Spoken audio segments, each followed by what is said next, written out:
अब नेकी का तस्वर हमारे जहन में अलग-अलग से है। हर आदमी के जहन में नेकी का एक अलग तस्वर है। हम आम तौर पर नेकी इसको कहते हैं कि दूसरों की मदद कर दी जाए, उसको नेकी कहते हैं।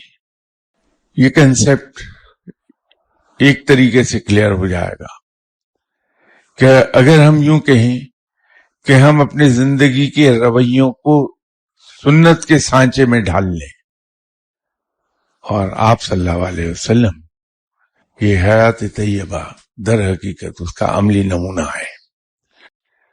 जिंदगी इस अंदाज में गुजारें, अपनी जिंदगी के रवैयों को और जिंदगी के असलूब को सुन्नत के सांचे में ढाल लें।